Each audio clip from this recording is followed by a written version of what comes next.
नमस्ते दोस्तों, एक स्टॉक है वेस्ट कोस्ट पेपर मिल करके, पेपर वगैरह ये कंपनी बनाती है। ठीक है, मैं स्क्रीन रिकॉर्डिंग ऑन करता हूँ, आपको एक चीज़ दिखाता हूँ। ये स्टॉक कितना इंटरेस्टिंग है, मतलब बहुत इंटरेस्टिंग लगा मुझको ये स्टॉक, क्योंकि इसका मार्केट कैप देख सकते हो कि अराउंड 4,000 करोड़ के आसपास है। यहाँ पे आपको दिखता रहेगा। यहाँ पे अगर मैं आपको दिखाऊँ ना, इसके डिटेल में भी जाएंगे, पर यहाँ से मैं आपको स्टार्टिंग में बता देता हूँ। इसका प्राइस अभी चल रहा है 614 रुपये, और यहाँ से मुझको ये 20% गेन दिखाई दे रहा है। ठीक है, और अगर 6 महीने में भी 20% आ जाता है इसमें, तो भाई कौन सी बुरी बात है। अगर यहाँ पे मार्केट कैप देख रहे हो, इसका 4,000 करोड़ है। और यहाँ पे मैं आपको एक चीज़ दिखाता हूँ, ये देखो, ऐसी भी कंपनियाँ होती है मार्केट में, जानना काफ़ी इंपॉर्टेंट है। अगर मैं यहाँ पे आऊँ ना, रिजर्व इनके पास कितना पड़ा है, अराउंड 3,226 करोड़ का। और अगर यहाँ पे इन्वेस्टमेंट में बात करूँ तो इन्वेस्टमेंट पड़ा है 1,730 करोड़ का। तो अगर मैं यहाँ पे कैलसी पे जाऊँ और 1,730 प्लस कितना है इनका रिजर्व कितना पड़ा है, 3,226, कितना हो गया, 4,956। ये तो ये हो गया। बाद में फिक्स असेट में आते हैं तो यहाँ पे देखो, इनके पास प्लांट मशीन पड़ा है अराउंड 3,312 करोड़ का। तो 3,312 करोड़ ये भी ऐड करते, तो इनका टोटल अगर मोटा मोटा वैल्यू निकाला जाए तो इनका वैल्यू निकल के आता है 8,200 करोड़ के आसपास। और इसका मार्केट कैप कितना है, इसका मार्केट कैप 4,000 करोड़ है। यानी कि ये स्टॉक काफ़ी सस्ते पे मिल रहा है, इस बात को ध्यान देना।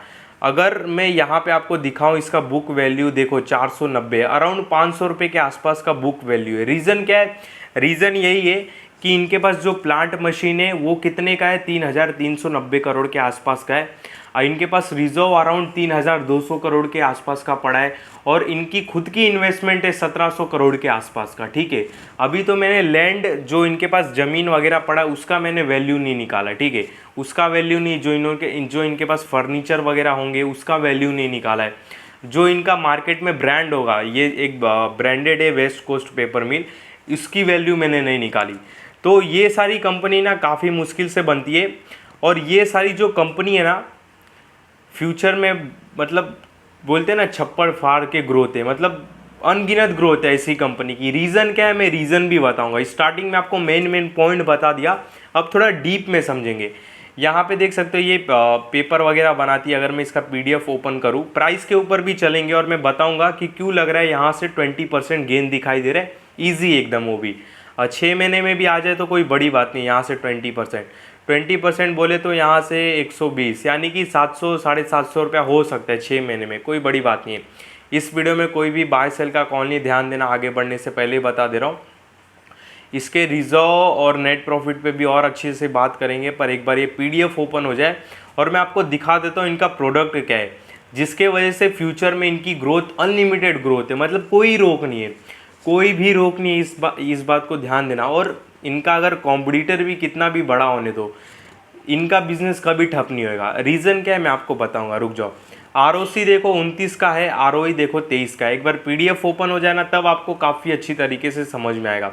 सेल्स ग्रोथ लास्ट 3 ईयर का 25% है। उसके बाद अगर सेल्स ग्रोथ लास्ट 5 ईयर का देखें तो अराउंड 18-20% के आसपास है। PDF यहाँ पे हो चुका है। प्रमोटर्स की, FIs की, DIs की, भाई काफ़ी अच्छी खासी होल्डिंग है इसमें। ये देखो, पेपर वगैरह बनाते अलग अलग टाइप के, मैं एग्जांपल के लिए थोड़ा दिखा देता हूँ। यहाँ पे देखो, यहाँ पे दिखेगा कि बुक्स वगैरह के लिए जो पेपर यूज़ करते हैं बच्चे लोग, वो बनाते हैं।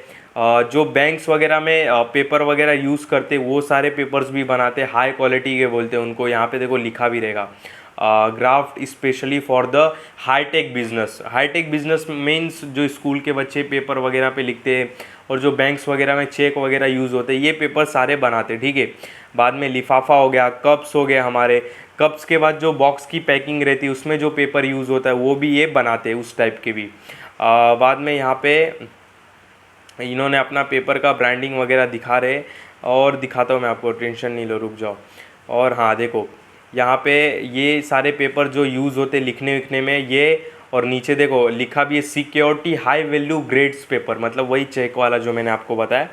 उसके बाद देखो ये पेपर कप, और जो ब्लेड वगैरह रहते हैं ना, देखो टोपाच, इसमें ब्लेड भी लिखा है। ये ब्लेड में जो पेपर रहता है ना, वो ब्लेड भी ये सारे बनाते हैं। जो अगरबत्ती में पेपर यूज़ होते हैं, ये पेपर भी यही बनाते हैं। ठीक है, ये और दूसरे भी बनाते रहेंगे।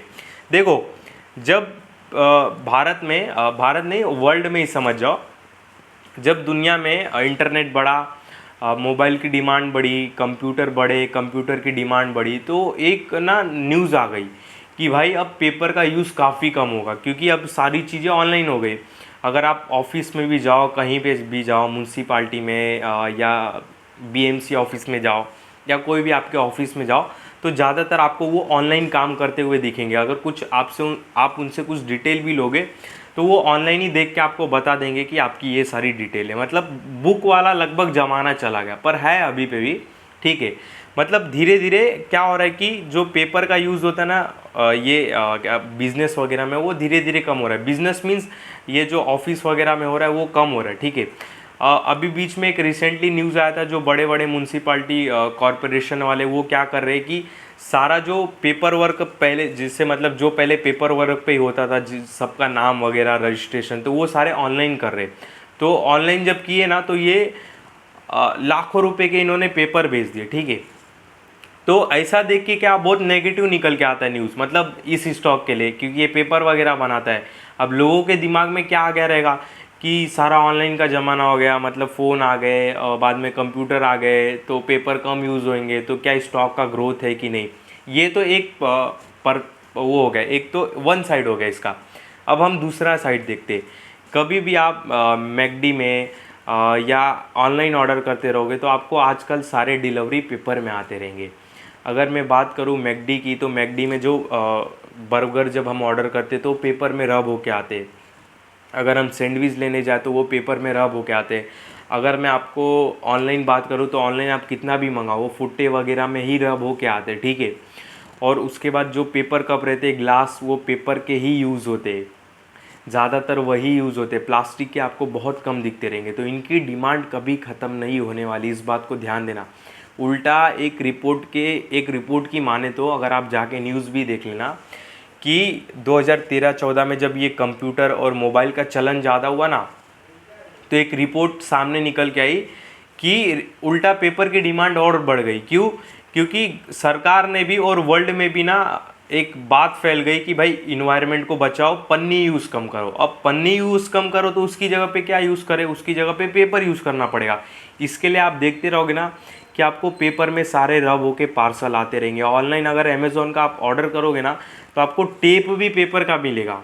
इवन जो टेप भी रहते हैं ना, वो प्लास्टिक का नहीं, पेपर का मिलेगा। तो आप कुछ भी चीज़ मंगा लो आज की डेट में, कुछ भी, ऑनलाइन बैट मंगा लो, ऑनलाइन अलमारी मंगा लो, ऑनलाइन टीवी मंगा लो, ऑनलाइन मोबाइल मंगा लो। मोबाइल में भी वो जो डब्बा रहता है वो पेपर का ही रहता है, और जिसमें मोबाइल रहता है वो मोबाइल का डब्बा भी पेपर का रहता है। अगर आप कुछ वगैरह ट्यूबलाइट मंगा लो, या लाइट की कुछ भी सारी चीज़ें मंगा लो, आपको सारे वो पेपर में ही रब करके मिलेंगे, ठीक है। तो पेपर का डिमांड कभी नहीं कम होने वाला, इस बात का ध्यान देना। अगर मैं यहाँ पे दिखाऊँ आपको, यहाँ पे, अरे ये तो पीडीएफ ओपन हो गया। यहाँ पे देखो, इसका प्राइस चल रहा है 614 रुपये, काफ़ी अच्छे लेवल्स पे चल रहा है। स्टॉक के प्राइस के ऊपर भी बात करेंगे। अगर इसका आरओसी दिखाओ, तो आरओसी आपको मैंने बताया 30 का है, आरओई अराउंड 24 के आसपास का, ठीक है। नीचे आते तो ये देखो, इनका नेट प्रॉफिट आपको मैं दिखाता हूँ। नेट प्रॉफिट देखो, 296, 406 करोड़। बाद में यहाँ पे आपको -4 करोड़ दिखाई देता रहेगा। इन्होंने टैक्स में थोड़ा लफड़ा किया, टैक्स नहीं पे किया है, ठीक है। ये 2021 में थोड़ी डिमांड कम हो गया, इनके सेल्स में थोड़ा प्रॉब्लम हुआ रहेगा। मेरे को लगता है यहाँ पे अदर इनकम में थोड़ा इनको प्रॉब्लम हुआ है, और ये टैक्स में डिप्रिशिएशन, तो ये टैक्स वगैरह इन्होंने कुछ ज़्यादा ही पे कर दिया है। हाँ देखो, एक और चीज़ मैं आपको बताता हूँ। इसमें देखो अभी क्या हमको देखने के लिए मिल रहा है, इनका नेट प्रॉफिट -4 आ रहा है, ठीक है। और इन्होंने क्या किया, टैक्स भी नहीं भरा है, उल्टा टैक्स से पैसा उठा लिया है, -83% दिखता रहेगा। अब ऐसा क्यों है? ऐसा इसलिए ना, कभी कभी क्या होता है ना, जो कच्चा माल रहता है, कच्चा माल मीन्स मान लो पेपर बनाने के लिए जो भी कच्चा माल यूज़ होता है, तो कभी कभी क्या होता है ना, किसी महीने में वो सस्ता हो जाता है, ठीक है। किसी महीने, किसी साल में वो सस्ता हो जाता है। तो सारी कंपनियां क्या करती है ना, कि जिस टाइम पे माल सस्ता हो जाता है ना, तो उस टाइम पे वो टैक्स वगैरह नहीं पे करते, ठीक है। वो जो टैक्स के पैसे से रहता है ना, वो कच्चा माल खरीद लेते, क्योंकि अगली बार वो महंगे में बेच सकते। तो वो सस्ते में कच्चा माल खरीद लेंगे। इसके लिए यहाँ पे देखो -83% आपको दिखता रहेगा, ये टैक्स नहीं पे किए, ठीक है। तो उस टाइम क्या करेंगे ना भाई, कच्चा माल खरीद लेंगे, उल्टा टैक्स से पैसा उठा लेंगे और यहाँ पे जो नेट प्रॉफिट है इनका माइनस में आ जाता है। सपोज एग्जांपल के लिए मैं आपको बताऊं कि जैसे एशियन पेंट है, अब एशियन पेंट जब पेंट बनाता है तो उसमें क्रूड ऑयल काफ़ी यूज़ होता है, ठीक है। अगर क्रूड ऑयल का प्राइस जिस क्वार्टर या जिस मंथ में सस्ता होगा ना, तो एशियन पेंट क्या करेगा, उस टाइम पे टैक्स ही नहीं पे करेगा, और जो टैक्स का बचा हुआ पैसा ना उससे क्रूड ऑयल खरीद लेगा। तो ऐसा भी सीन होता है, ठीक है। तो नेट प्रॉफिट काफ़ी इनका तगड़ा है। और अगर सेल्स बात करूँ 2018 से, तो 1710 करोड़ से बढ़कर आज इनकी सेल्स अराउंड 4200 करोड़ के आसपास हो गई। इस स्टॉक को कभी मिस नहीं करना। वेस्ट कोस्ट पेपर मिल और सेकंड एक जेके पेपर, उसके ऊपर भी कोशिश करूँगा बनाने का। जेके पेपर तो भाई और सॉलिड कंपनी है, ठीक है। अगर मैं यहाँ पे देखो, रिजर्व इनके पास 3200 करोड़ का पड़ा है भाई, लैंड्स पड़े हैं 100 करोड़ के आसपास का, बिल्डिंग्स पड़े हैं 450, प्लांट मशीन पड़े है, मतलब सारी चीज़ें इनके पास अवेलेबल है। कर्जा कुछ भी नहीं है कंपनी के ऊपर। अगर मैं यहाँ पे प्रमोटर्स की होल्डिंग दिखाऊँ तो अराउंड 56% के आसपास प्रमोटर्स की होल्डिंग है। और किधर गया, हाँ क्वार्टरली।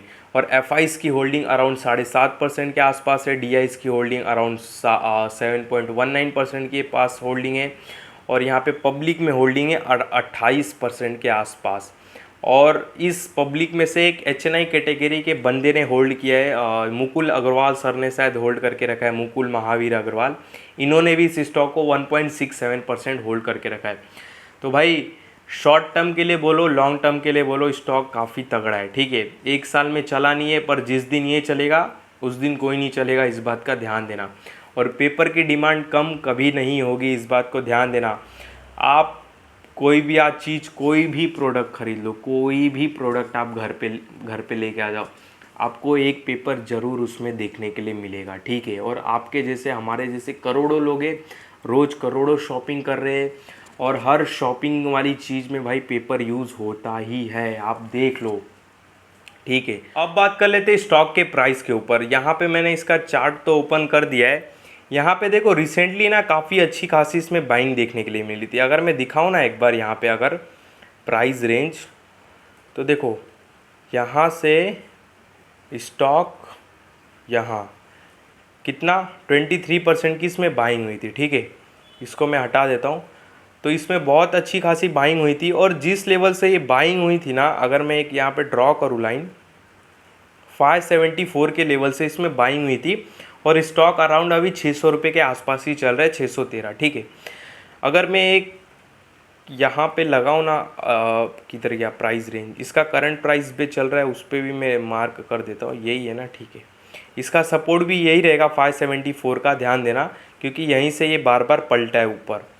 अगर मैं बात करूँ प्राइस रेंज, तो देखो इसका नेक्स्ट टारगेट हमारा निकल के आता है अराउंड 742, 750 निकल के आता है। जब ये टारगेट कंप्लीट हो जाएगा तब नेक्स्ट हम बात करेंगे कि ये स्टॉक के साथ क्या करना है। अगर ये स्टॉक 750 आ गया तो फिर मैं एक वीडियो बना के अपडेट कर दूंगा कि वेस्ट कोस्ट पेपर मिल में अपने को आगे क्या करना है। पर इस वीडियो में आपको कोई भी बाय सेल का कॉल नहीं, ध्यान देना, जो भी अभी बातें बता रहा हूँ केवल समझाने के लिए बता रहा हूँ। तो ओवरऑल बात करें, स्टॉक काफ़ी अच्छा है, काफ़ी तगड़ा है। अगर मैं फ्यूचर ग्रोथ के हिसाब से भी बात करूँ, शॉर्ट टर्म बात हटा दूँ, मैं शॉर्ट टर्म भी हटा देता हूँ कि ये 20% का गेन इसमें मिलेगा, 30% का। लॉन्ग टर्म भी काफ़ी फ्यूचर अच्छा है। और एक और है स्टॉक जेके पेपर की, मैंने बात की, कोशिश करूँगा जेके पेपर के ऊपर भी वीडियो लाने की। पर ये स्टॉक भी शॉर्ट टर्म में काफ़ी अच्छा लगता है, ठीक है। शॉर्ट टर्म बोलो या लॉन्ग टर्म बोलो, रीज़न क्या है, रीज़न ऑलरेडी मैं आपको वीडियो में बता चुका हूँ। इस वीडियो में आपको कोई भी बाय सेल का कॉल नहीं है, ध्यान देना। जो भी अभी मैंने आपको बातें बताई केवल समझाने के लिए बताई, बाकी मेरे किसी भी वीडियो में बाय सेल का कॉल नहीं रहता, इस बात का ध्यान देना। नहीं तो जो अभी मैंने आपको बातें बताई उसमें मैं गलत भी हो सकता हूँ, जिससे आपको लॉस हो जाएगा। तो मेरे किसी भी बातों में आके बाय सेल का कॉल मत करना। और मैं कोई सेबी रजिस्टर्ड एडवाइज़र भी नहीं हूँ।